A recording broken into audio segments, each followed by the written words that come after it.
आज की इस डीप डाइव में हम एक ऐसे विषय पर बात करने जा रहे हैं जो हमारे चारों तरफ मौजूद है। बिल्कुल। पर सच कहूं तो हम शायद ही कभी उस पर गहराई से ध्यान देते हैं। मतलब जरा सोचिए, आज बाजार में जो सबसे नया स्मार्टफोन है या कोई नई चमचमाती हुई कार जो सड़क पर दिखती है। हाँ, किसी भी आम इंसान के नजरिए से देखें तो वो सिर्फ एक तैयार प्रोडक्ट है, एक गैजेट है। सही कहा। लेकिन इसे बनाने वाली कंपनी के नजरिए से अगर हम सोचें तो ये डेटा, स्टोरेज और करोड़ों रुपए के सही तालमेल का एक बहुत बड़ा खेल है। एक बहुत ही जटिल विज्ञान है असल में। बिल्कुल।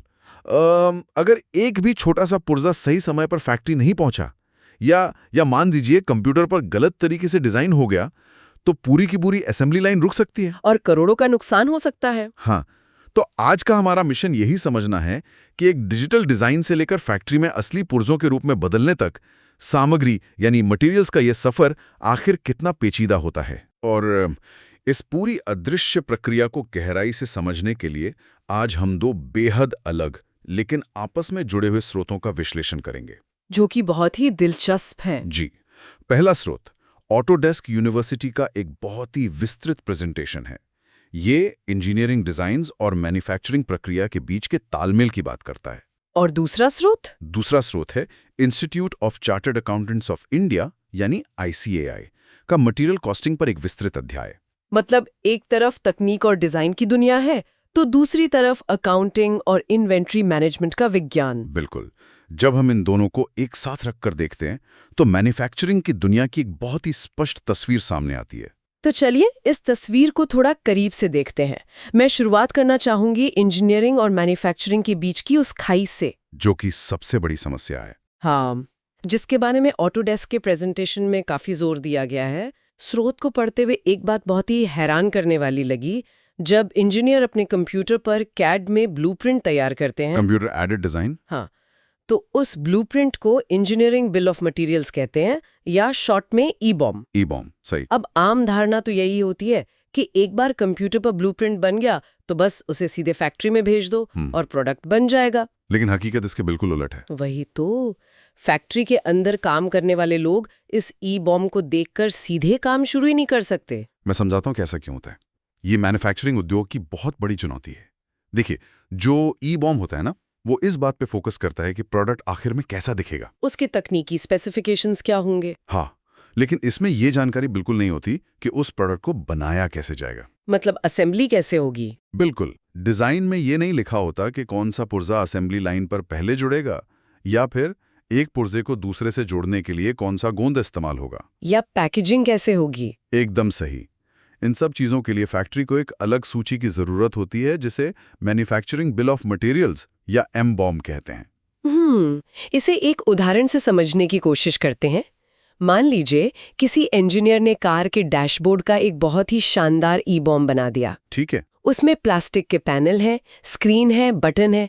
लेकिन फैक्ट्री वर्कर को तो ये भी जानना है कि उन हिस्सों को चिपकाने के लिए कौन सा ग्लू चाहिए या पैक करने के लिए फोम चाहिए, जो कि डिजाइन में कहीं नहीं होता। हाँ, लेकिन MBOM में इसका होना बहुत जरूरी है। और स्रोत में ये भी बताया गया है कि कुछ पुर्जे ऐसे होते हैं जो कंपनी बाहर से पहले से जुड़े हुए रूप में खरीदती है, प्री असेंबल्ड पार्ट्स। हाँ, ईबॉम में वे अलग अलग पुर्जों की तरह दिख सकते हैं, लेकिन MBOM में वे एक सिंगल यूनिट के तौर पर दर्ज होने चाहिए। और यहीं पर सबसे ज्यादा भ्रम पैदा होता है। जब ईबॉम और MBOM आपस में मेल नहीं खाते तो गलतियों की गुंजाइश बहुत बढ़ जाती है। मैंने पढ़ा कि कई कंपनियों में आज भी ये काम एक्सेल शीट्स पर मैन्युअली होता है, जो कि बहुत ही जोखिम भरा है। जहां इंसान खुद हजारों पुर्जों का डेटा एक शीट से दूसरी शीट में डालेगा, वहां टाइपिंग मिस्टेक तो होगी ही, और एक छोटी सी गलती से लाखों का नुकसान हो सकता है। बिल्कुल। तो इसका समाधान क्या है। ऑटोडेस्क के स्रोत में प्रोडक्ट लाइफ साइकिल मैनेजमेंट या PLM सिस्टम की बात की गई है। PLM एक गेम चेंजर है। स्रोत के मुताबिक ये PLM सिस्टम इंजीनियरिंग विभाग के प्रोडक्ट डेटा मैनेजमेंट यानी PDM को कंपनी के मुख्य ERP सिस्टम से जोड़ देता है। Enterprise resource planning. यहाँ थोड़ा रुकते हैं। ERP तो हम समझते हैं कि फाइनेंस और इन्वेंट्री संभालता है, पर ये PLM इसमें कैसे फिट बैठता है। देखिए, इसे ऐसे समझ सकते हैं कि PDM इंजीनियरों की दुनिया है जहां सारे CAD मॉडल और डिजाइन रखे जाते हैं। ठीक है। और ERP व्यवसाय की दुनिया है जहां पैसे का हिसाब होता है। पीएलएम इन दोनों के बीच का एक डिजिटल पुल है। मतलब एक्सेल शीट की जरूरत खत्म। एकदम खत्म। जब इंजीनियर पीडीएम में कोई भी छोटा बदलाव करता है, मान लीजिए एक स्क्रू का साइज बदल दिया, तो पीएलएम उसे तुरंत पहचान लेता है और अपने आप एमबॉम अपडेट कर देता है। हाँ, जो कि सीधा ईआरपी सिस्टम तक पहुंच जाता है। ये तो बहुत ही एफिशिएंट है।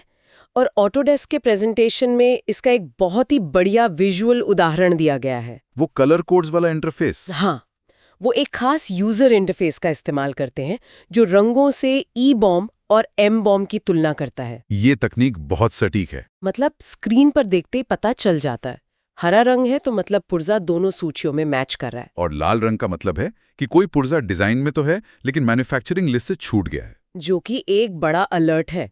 और नीले रंग का मतलब है कि पुर्जा दोनों जगह है लेकिन क्वांटिटी में गड़बड़ है। इससे बिना किसी लंबी मीटिंग के तुरंत संवाद हो जाता है। गलतियां उत्पादन शुरू होने से पहले ही पकड़ में आ जाती हैं। और जब ई बॉम और एम बॉम सिंक हो जाते हैं तभी कंपनी असल में उत्पादन के लिए तैयार होती है। सही कहा। और यहीं से हमारी चर्चा का दूसरा चरण शुरू होता है, सामग्री की खरीद और उसकी सही कीमत का आकलन। क्योंकि अब ये तो तय हो गया कि क्या बनाना है, पर कच्चा माल भी तो मंगाना पड़ेगा ना। बिल्कुल। तो अगर एम बॉम तैयार है तो ये खरीद की प्रक्रिया कैसे काम करती है, हम इसे किसी बड़े क्लाउड किचन के उदाहरण से समझ सकते हैं। हाँ, जहाँ रोज हजारों ऑर्डर बनते हैं। वहाँ कोई ऐसी बाजार जाकर सब्जियां नहीं खरीद लेता, एक पूरी व्यवस्था होती है।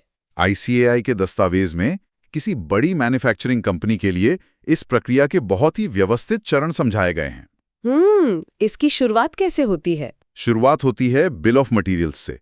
इसके आधार पर उत्पादन विभाग एक मटेरियल रिक्विजिशन नोट बनाता है।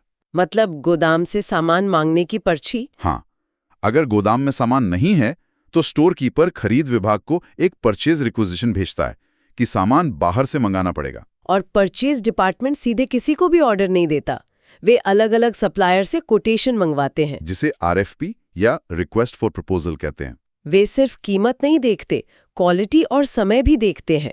फिर सप्लायर तय होने पर उसे परचेज ऑर्डर भेजा जाता है। और अंत में जब सामान फैक्ट्री पहुंचता है तो जांच के बाद एक गुड्स रिसीव्ड नोट या जीआरएन बनाया जाता है। जीआरएन इस बात का पक्का सबूत है कि सामान आ गया है। लोग सोचते हैं कि सामान आ गया, बिल मिल गया, तो वही उसकी अंतिम कीमत है।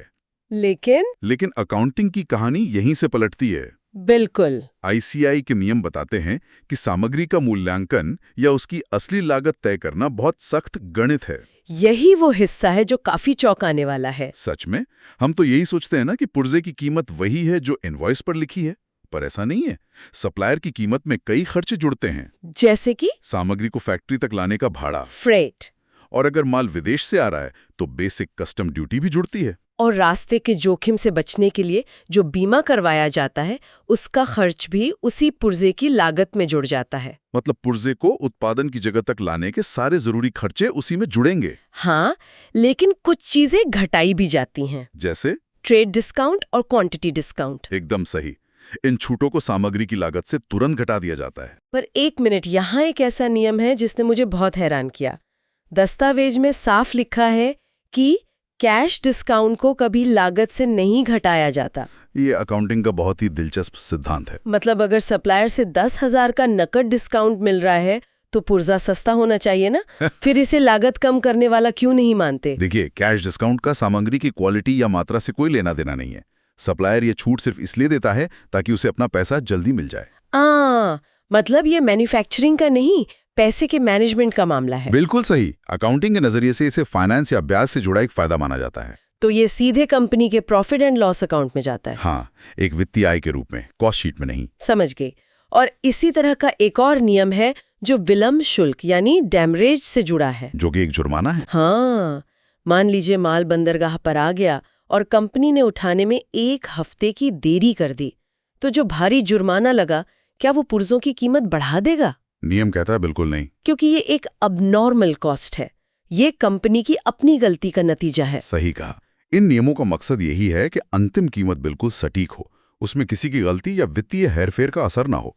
और एक बार सही मूल्यांकन हो गया और माल गोदाम में आ गया तो शुरू होती है इन्वेंट्री नियंत्रण की चुनौती, जो कि अपने आप में एक बहुत बड़ा काम है। लाखों पुर्जों को ऐसे रखना कि उत्पादन न रुके और पैसा भी ज्यादा न फंसे। इसके लिए दो बहुत ही महत्वपूर्ण दस्तावेजों का इस्तेमाल होता है, बिन कार्ड और स्टोर्स लेजर। मैंने पढ़ा कि बिन कार्ड गोदाम में रखा जाता है, इसमें सिर्फ मात्रा या क्वांटिटी का हिसाब होता है। हाँ, कितना सामान आया, कितना गया और कितना बचा है, ये स्टोर कीपर की जिम्मेदारी है। और स्टोर्स लेजर अकाउंटिंग विभाग में होता है, इसमें मात्रा के साथ साथ कीमत भी लिखी होती है। यह एक वित्तीय दस्तावेज है। ऑडिट के समय दोनों का मिलान किया जाता है। अगर अंतर है तो मतलब कुछ गड़बड़ है, या तो चोरी हुई है या रिकॉर्ड रखने में चूक। बिल्कुल। अब सबसे बड़ा सवाल ये आता है कि भविष्य के लिए कितना माल ऑर्डर किया जाए। यहीं पर इन्वेंट्री मैनेजमेंट के 3E का सिद्धांत आता है, इकोनॉमी, एफिशिएंसी और इफेक्टिवनेस। कंपनी के लिए ये बहुत जटिल गणित है। मतलब अगर कंपनी सोचे कि बार बार मंगाने का झंझट कौन ले और एक ही बार में साल भर का माल खरीद ले, तो उनका करोड़ों रुपया उस माल में ब्लॉक हो जाएगा। गोदाम का किराया, बीमा और माल खराब होने का डर। इस पूरे खर्च को कैरिंग कॉस्ट कहते हैं। और इसके उलट अगर वो सिर्फ एक हफ्ते का माल मंगाए तो जगह और पैसा तो बचेगा, लेकिन हर बार नया ऑर्डर देने का दस्तावेजीकरण, नेगोशिएशन और ट्रांसपोर्टेशन का खर्च बहुत बढ़ जाएगा, जिसे ऑर्डरिंग कॉस्ट कहते हैं। तो इन दोनों के बीच एक संतुलन खोजना जरूरी है जहां कुल खर्च सबसे कम हो। इसी संतुलित बिंदु को इकोनॉमिक ऑर्डर क्वांटिटी या EOQ कहते हैं, जो कि एक बाकायदा गणितीय फॉर्मूला है। इसके अलावा कंपनियों को अलग अलग स्टॉक लेवल्स भी तय करने पड़ते हैं, जैसे रीऑर्डर लेवल, जहां पहुंचते ही नया माल मंगाने का अलार्म बज जाना चाहिए, ताकि उत्पादन निर्बाध रूप से चलता रहे। और एक डेंजर लेवल भी होता है, मतलब सप्लाई चेन में कोई बहुत बड़ी रुकावट आ गई है। इस स्थिति में सामान्य उत्पादन रोककर सिर्फ इमरजेंसी ऑर्डर्स पूरे किए जाते हैं। और अचानक मांग बढ़ने या देरी से निपटने के लिए बफर स्टॉक या सेफ्टी स्टॉक रखा जाता है। इसे समझना बहुत जरूरी है, खासकर ये देखने के लिए कि स्टॉक खत्म होने पर कितना नुकसान होता है, जिसे कॉस्ट ऑफ स्टॉक आउट कहते हैं। ICAI के दस्तावेज में टायरो ट्यूब्स नाम की कंपनी की केस स्टडी बहुत जबरदस्त है। वो उदाहरण आंखें खोलने वाला है। उन्होंने जगह बचाने के लिए सेफ्टी स्टॉक बहुत कम रखा था। अचानक टायरों की मांग बढ़ गई और उनके पास स्टॉक नहीं था। उत्पादन रुक गया।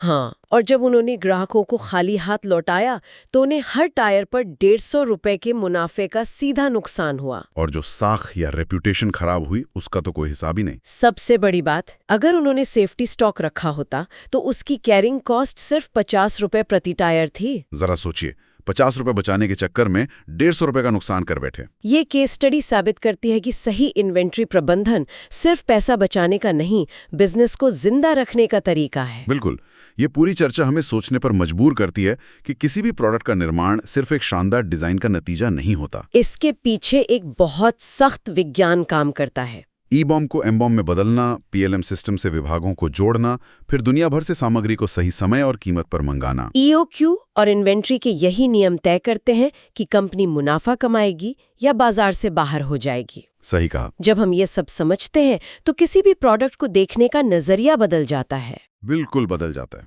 इसलिए अक्सर लोग जब कोई नया स्मार्टफोन खरीदते हैं तो सिर्फ उसके फीचर्स की तारीफ करते हैं, पर हमें उस अदृश्य व्यवस्था की भी सराहना करनी चाहिए। उसने हजारों पुर्जों को सही समय पर एक साथ इकट्ठा किया। उन सप्लाई चेन विशेषज्ञों और इंजीनियरों की मेहनत जिन्होंने ERP सिस्टम पर अनगिनत घंटे बिताए होंगे, ताकि वो प्रोडक्ट एक सही कीमत पर हम तक पहुंच सके। किसी भी ज्ञान की असली सार्थकता इसी में है कि वो हमें एक नया नजरिया दे। एकदम सही। और इसी विचार को आगे बढ़ाते हुए इस चर्चा को खत्म करने से पहले मैं एक नए और भविष्य के विचार पर बात करना चाहती हूँ। बताइए।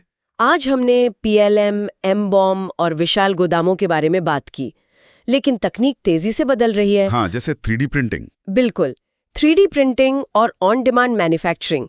क्या भविष्य में हमें इन पारंपरिक प्रणालियों की जरूरत ही खत्म हो जाएगी? ये एक बहुत बड़ा सवाल है। जरा कल्पना कीजिए एक ऐसा भविष्य जहां कारखाने में हजारों पुर्जे नहीं हैं, सिर्फ कुछ 3D प्रिंटर्स, कच्चा पाउडर और एक डिजिटल फाइल है। मशीन को कमांड दिया और पूरा प्रोडक्ट एक ही बार में तैयार। हाँ, क्या ऐसे समय में लीड टाइम और बिन कार्ड जैसे शब्द सिर्फ इतिहास की किताबों में रह जाएंगे? क्या सप्लाई चेन पूरी तरह से गोदाम मुक्त हो जाएगी? ये यकीनन सोचने वाली बात है। और ये मैन्युफैक्चरिंग की पूरी परिभाषा बदल सकता है।